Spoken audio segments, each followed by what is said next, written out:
Hello बच्चों, let's read out the questions. Question says, take spherical metallic cells x, y and z of radius a, b and c respectively, जहाँ पर a less than b less than c है, have surface charge densities sigma minus of sigma and again sigma respectively.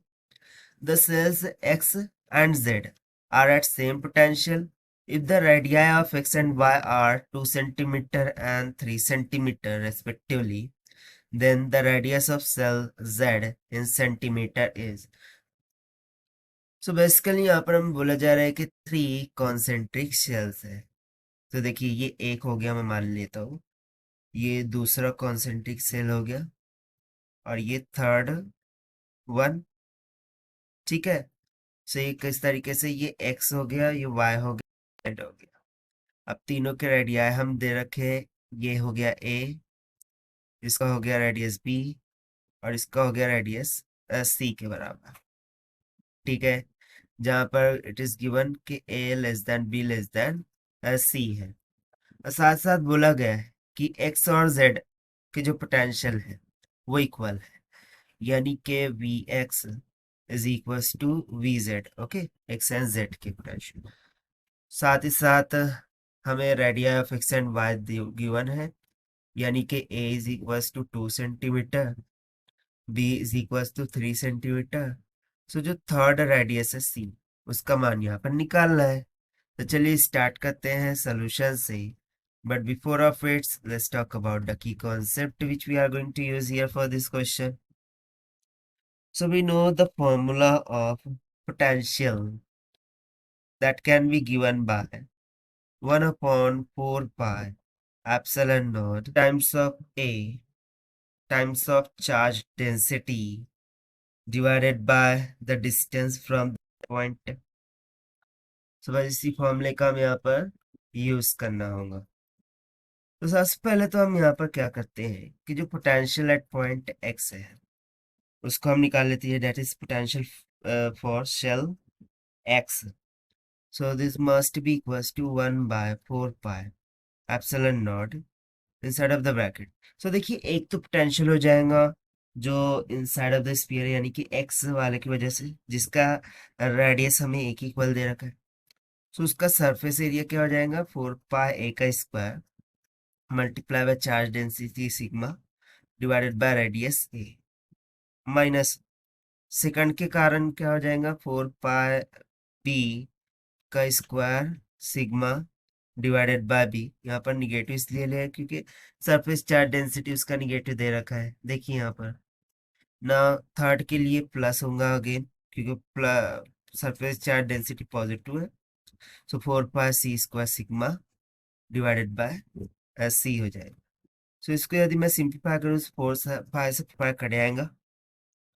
सो क्या बच जाएगा, sigma by epsilon not और inside of the bracket देखिए ए से ए कटा, बी से बी कटा, सी से सी कटा. तो एक ए बच गया, माइनस में बी बच गया, प्लस में सी बच गया. सो ये तो हो गया पोटेंशियल एट पॉइंट एक्स. उसी तरीके से हम पोटेंशियल एट पॉइंट जेड यानी कि आउटसाइड के लिए निकालेंगे. ये जो लास्ट वाला शेल है हमारा जेड, उसके लिए निकालेंगे.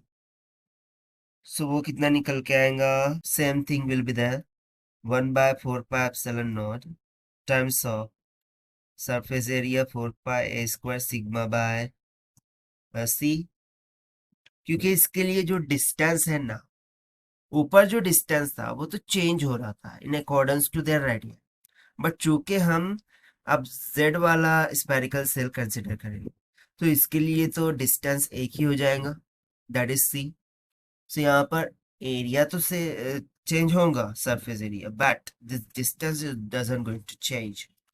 सो यहाँ पे फिर हो जाएगा माइनस 4 पाई बी का square sigma by C plus में 4 पाई सी का square sigma by C. So अब इसको सिंप्लीफाई करिए तो 4 पाई से अगेन 4 पाई कट गया.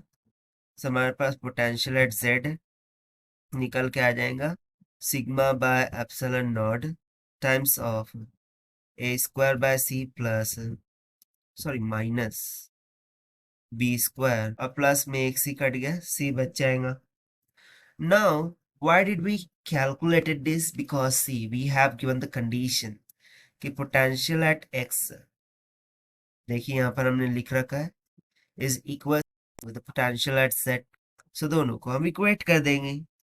So यहाँ पर मिल जाएगा sigma by epsilon naught times of a minus b plus c. This will be equals to sigma by epsilon naught times of a square by c.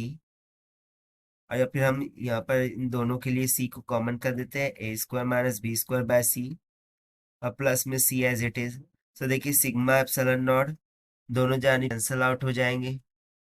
और further यदि मैं सिंपलिंग करूँ तो इधर बच जाएगा a minus B plus C. ना A square minus B square का फॉर्मूला यूज करते हैं. सो यहाँ पर हो जाएगा a plus B, a minus B that whole divided by c. अब प्लस में क्या था c. अब c को हम ऊपर नीचे मल्टीप्लाई कर देंगे. Okay, to take the denominator is common. से यहाँ से क्या हो जाएगा, और other than if you see यहाँ पर भी प्लस सी है, यहाँ पर भी प्लस सी है. सो दोनों कैंसल आउट हो गए.